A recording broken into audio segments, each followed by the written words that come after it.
الحمدللہ رب العالمین والصلاۃ والسلام علی رسولہ کریم اما بعد۔ اللہ کی پہچان ہم لوگ سن رہے ہیں۔ آج جو موضوع ہے بڑا اہم موضوع ہے۔ ٹاپک یہ ہے کہ اللہ تعالیٰ کی سنت دائمی ہے۔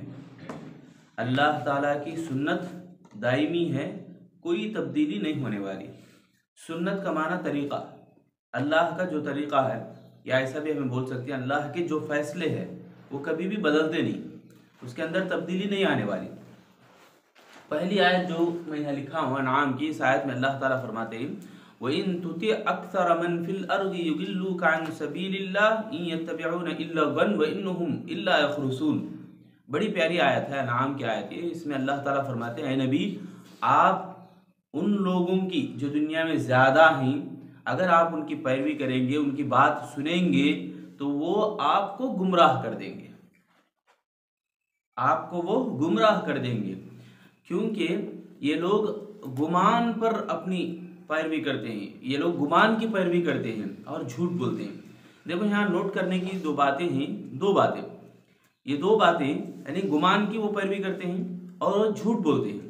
ان دونوں باتوں کو لے کر نبی کو گمراہ کر دیں گے دنیا میں اکثر لوگ۔ یہ بات ہمیں غور کرنے کی ہے اور یہ بات یاد رکھنے کی ہے۔ کیوں بولے تو ہمارا جو موضوع ہے آج کا، اللہ کا طریقہ یا اللہ کے فیصلوں کو کوئی بھی بدلا نہیں سکتا، کوئی بھی چینج نہیں کر سکتا۔ اب دنیا میں اکثر لوگ کیا کرتے ہیں، اپنے گمان کے اوپر جی رہے ہیں، اپنے گمان کی پیروی کر رہے ہیں۔ تو وہ کیا بتانا چاہ رہے ہیں؟ جو نبی اللہ کی طرف سے بھیجے جاتے ہیں نا، نبی اللہ کی باتیں بتاتے ہیں، نبی اللہ کے فیصلے بتاتے ہیں، اللہ کی باتوں کی طرف لے جاتے ہیں، تو نبی سے کہا جا رہا ہے کہ نبی آپ ان کی پیروی کریں گے، ان کی بات سنیں گے تو آپ کو وہ گمراہ کر دیں گے ان دونوں باتوں کی وجہ سے۔ جھوٹ بولیں گے اور گمان کی پیروی کریں گے۔ تو گمان کی پیروی کرنے کا مطلب یہ کہ یہ کیا سوچ رہے ہیں، اللہ کے فیصلے، اللہ کے طریقے اتنے خاص نہیں ہیں، اتنے اہم نہیں ہیں۔ اللہ کا جو بھی فیصلہ ہے وہ فیصلہ میرے سوچنے سے بھی کم ہے، میرا سوچنا زیادہ ہے، یہ ہے گمان۔ نہیں، انسان کیا سوچ رہا ہے عبادت کے معاملے میں، نماز کے معاملے میں، اب پڑھنے کے بعد بھی دیکھیں گے، میں جو کرتا ہوں وہ صحیح ہے، میں جو سوچتا ہوں وہ صحیح ہے، اللہ کا فیصلہ غلط ہے، نعوذ باللہ۔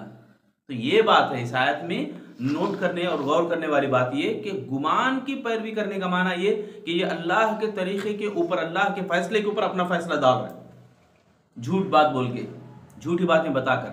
تو اس لیے اللہ کے نبی کو آگاہ کیا جا رہا ہے نبی آپ ان کی بات کبھی بھی نہ سنیں، جو گمان کی پیروی کرتے ہیں اور جو جھوٹ بولتے ہیں، یا بلکہ دنیا میں اکثر لوگ ایسے ہیں کہ گمان کی پیروی کرتے ہیں اور جھوٹ بولتے ہیں۔ ایسے لوگوں کی زندگی آپ کو نہیں جینی ہے۔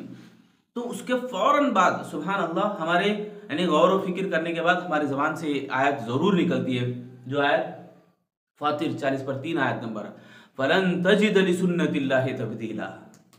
یہ دنیا میں اکثر لوگ ایسے ہیں کہ وہ سمجھتے ہیں اللہ کے فیصلے کمزور ہے، نعوذ باللہ۔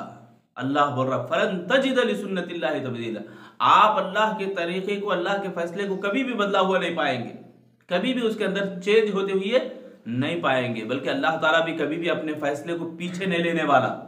اللہ بول دیا سو بول دیا، اللہ جو فیصلہ کر دیا سو کر دیا، قیامت تک سبحان اللہ اس کے اندر تبدیلی نہیں آنے والی۔ تو ایک اور جگہ اللہ تعالیٰ سورہ کہف میں اللہ فرماتا وَاتْلُ مَا أُوحِيَ إِلَيْكَ مِن كِتَابِ رَبِّكَ لَا مُبَدِّلَ لِكَلِمَاتِهِ وَلَن تَجِدَ مِن دُونِهِ مُلْتَحِدًا۔ اس کا معنی کیا؟ اے نبی آپ پڑھ کر سنائیے جو آپ کے رب کی طرف سے نازل ہوا ہے، اور آپ ہرگز اس کے اندر کوئی بھی بدلا ہوا نہیں پائیں گے۔ اس میں جو بات بتائی جا رہی نبی کو یہ تعلیم دی جا رہی کہ اے نبی آپ قرآن کی تلاوت کریں، قرآن مجید کے اندر جو باتیں ہیں وہ بیان کریں، حلال حرام کی تمیز کرتے ہوئے لوگوں کو سمجھائیں۔ یعنی قرآن کے اوپر، قرآن مجید کے احکام، قرآن کیا ہے دراصل؟ اللہ رب العالمین کے احکام ہیں، اللہ رب العالمین کی باتیں ہیں۔ حسن بصری کا قول کہ آپ اپنے رب کی باتیں سننا چاہتے ہیں تو قرآن پڑھو، آپ اپنی باتیں اپنے رب کو سنانا چاہتے ہیں تو کیا کرنا ہے؟ نماز پڑھو۔ تو سبحان اللہ یہ جو بات ہے قرآن مجید میں اللہ کی باتیں، اللہ کے فیصلے، اللہ کے طریقے اور اللہ کے ارادے، تو ان باتوں کو ہمیں غور کرنا چاہیے۔ تو اس سے جو اس آیت سے جو تعلیم ہمارے کو ملتی ہوئی ہے کہ ہمیں قرآن مجید کے اندر جو احکام ہیں ان کو اچھی طرح سمجھنا اور عمل کرنے کی کوشش کرنا ہے۔ رہی بات ایک کہ خندق کے دوران اللہ کے نبی صلی اللہ علیہ وسلم جب خندق کھود رہے تھے اس دوران میں ایک بڑا چٹان تھا، وہ پھوڑ نہیں پا رہا تھا، وہ پھٹ نہیں پا رہا تھا، تو اللہ کے نبی صلی اللہ علیہ وسلم آئے اور کہا تمت کلمت ربک صدقا صدقا وعدلا لا تبدیل لکلمات اللہ۔ اللہ کے نبی صلی اللہ علیہ وسلم یہ پڑھتے ہوئے کہ اللہ کے آیتیں مکمل ہیں، اللہ کی باتیں مکمل ہیں اور سچائی کے ساتھ ہیں، اس میں کوئی جھوٹی بات ملاوٹ نہیں ہے، اور عدل اور انصاف کے ساتھ ہیں اللہ کی باتیں۔ غور کرو، اللہ کی باتیں مکمل ہیں، الیوم اکملت لکم دینکم، جو آیت اللہ تعالیٰ نے مکمل کر دیا، اور اللہ نے کہا نعمتی، یہ میری نعمت ہے، یہ اس کے اندر سچائی ہے، سبحان اللہ، جھوٹی بات کیا بھی نہیں ہے، اور عدل اور انصاف کے ساتھ ہے۔ انسان دیکھو کتنا ناسمجھ ہے، کتنا کم عقل ہے کہ وہ اپنے ارادے کو، اپنی بات کو لے کے بیٹھا ہے۔ ایک چھوٹی مثال، فجر کی مثال، ہم بستر اوڑھ کے سو جاتے ہیں، اذان ہوتی ہے تو ہم کیا سمجھتے ہیں کہ نیند پیاری ہے ہمارے کو؟ نہیں، ہم سمجھتے ہیں نا نیند پیاری ہے، بلکہ فطرت ہے انسان کی، مگر نیند پیاری ہے یا نماز پیاری ہے اس کے لیے؟ نماز پیاری ہے، نماز اس کے لیے اچھی ہے۔ تو عدل اور انصاف یہ ہے، اللہ تعالیٰ اس کو اچھا کرنا چاہ، اس کو پیاری چیز دینا چاہ رہا، اس کو بہترین چیز دینا چاہ رہا، مگر انسان کیا کر رہا؟ اوڑھ کے سو جا رہا، مجھے یہی پیاری ہے، مگر حقیقت میں شیطان کا جادو اس کے اوپر چل رہا ہے، تین گدی کے اوپر 3 گھاٹیاں ڈال رہا شیطان، کان میں پیشاب کر رہا ہے، غلاظت کر رہا ہے، اب بدن میں سستی، کوتاہی، کمزوری، کیا کیا برائیاں، کیا کیا بیماریاں اسے آتی ہیں۔ دیکھو میں ایک چھوٹی مثال کے ذریعے سے بتا رہا ہوں، ایسے کتنی عبادتیں ہیں، ماں باپ کی فرما برداری ہے، بڑوں کا احترام ہے، بڑوں کے ادب ہے، علم کا ادب ہے، مسجد کے آداب ہے، مدرسے کے آداب ہے، علم کے آداب ہے، پوری زندگی ہم دیکھیں اللہ رب العالمین کے فیصلے اکثر ہمیں چھوڑ دیتے، سائیڈ میں رکھ دیتے نا، سنتیں ہیں اور بدعات و خرافات ہے، اس میں ہماری قوم کتنی بگڑی ہوئی ہے، قرآن کے معاملے میں سستی کیسا ہے ہمارا، نمازوں میں، سنتوں میں، نوافل میں، ذکر و اذکار میں، اللہ کو یاد کرنے میں کئی باتیں ہیں۔ اللہ اکبر، یہ بہت کشادہ موضوع ہے، بہت بڑا موضوع ہے، ہم لوگ بہت سستی کرتے ہیں، یعنی ہماری سوچ بڑی چھوٹی ہے۔ اس چھوٹی سوچ میں اللہ رب العالمین کے فیصلے کو اگر ہم مان لیے تو اللہ تعالیٰ اس سوچ کو کشادہ کرتا ہے، اس میں اللہ تعالیٰ وسعتیں پیدا کرتا ہے، اس میں اللہ تعالیٰ عزائم پیدا کرتا ہے۔ جیسا کہ قرآن آنے سے پہلے کیا تھا معاملہ، کیسے کیسے حالات تھے، وہ شعر علامہ اقبال کا، تہذیب کی شمعیں روشن کی اونٹوں کے چرانے والوں نے، کانٹوں کو گلوں کی قسمت دی، ذروں کی مقدر چمکائے۔ کتنا بڑا معنی ہے معلوم اس میں، اونٹا چرانے والے، مکے کے لوگوں کو پورا عرب کمزور سمجھتا تھا، ہدی خان بولتے تھے ان کو، ہدی خان بولے تو گئے گزرے لوگ، انہوں کیا یعنی ایسا، یعنی ایک دم حقارت سے پھینک دیتے تھے، ایسے لوگ تھے مکے کے، کیا بنے، سبحان اللہ، پورے عالم میں روشنائی پھیلائے، پورے عالم میں قرآن کی نور کو پھیلائے۔ یہی بات تو علامہ اقبال نے کہا کہ کانٹوں کی جو چبن ہے، کانٹوں کی، وہ چبن کو پھولوں میں تبدیل کر دیا، کہ تشبیہ دے رہے، لوگوں کے اندر بہت برائیاں، جو خرافات تھے، ظلم تھے، تشدد تھے، اس سب کو ختم کر دیا، سبحان اللہ، مکے کے لوگوں نے، ان کی طرف سے آیا۔ کب سے آیا یہ؟ قرآن نازل ہونے کے بعد سے۔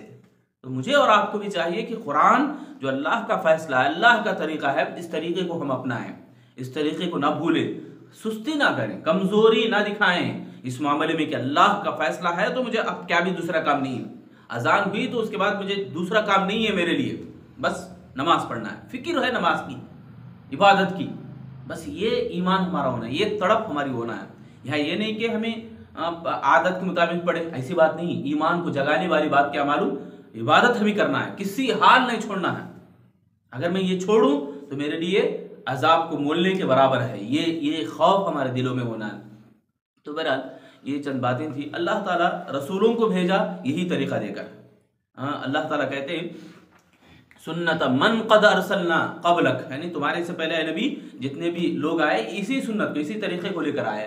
تو اس سے جو بات معلوم ہوتی ہے ہم سب کو کہ جو بھی رسول آئے، جو بھی نبی آئے دنیا میں، وہ اللہ کے طریقے، اللہ کے فیصلوں کو بتاتے تھے، لوگوں کو اللہ کے فیصلوں کی طرف بلاتے تھے، اللہ کے فیصلوں کو بتاتے تھے۔ اللہ کا فیصلہ فائدے سے خالی نہیں ہے، بیکار نہیں ہے، رائے گاہ نہیں ہے، نعوذ باللہ، ایسی بات نہیں۔ اگر ہمیں اس کے اوپر یہ اللہ کا فیصلہ بلکہ نہ مانے تو بھی ایمان نہیں رہے گا ہمارے اوپر، اس لیے ہمیں اللہ کے فیصلے کو اپنانا، اللہ کے فیصلے کو سامنے رکھنا، ہمارے ارادے، ہمارے گمان، ہمارے فیصلے سب بازو رکھنا ہے، پہلے اللہ اور اس کے رسول کے فیصلے کو ہمیں سننا ہے۔ اسی لیے اختلافات کا جو ادب ہے یہ بتایا گیا کہ جب تمہارے میں اختلاف ہو جائے تو تمہیں چاہیے کہ سب سے پہلے اللہ اور اس کے رسول کی طرف لوٹائے، فردوہ الی اللہ والرسول فإن تنازعتم فی شیء فردوہ الی اللہ والرسول۔ جب تمہارے میں اختلاف ہو تو تمہیں چاہیے کہ اللہ اور اس کے رسول کی طرف لوٹ جائے۔ تو ہم سب کو چاہیے کہ ان باتوں کے اوپر غور کریں، فکر کریں اور عمل کرنے کی کوشش کریں۔ اللہ سے میں دعا کرتا ہوں اللہ تعالیٰ بولی اور سنی ہوئی باتوں کے اوپر عمل کرنے کی اللہ ہم سب کو توفیق عطا فرمائے، آمین یا رب العالمین۔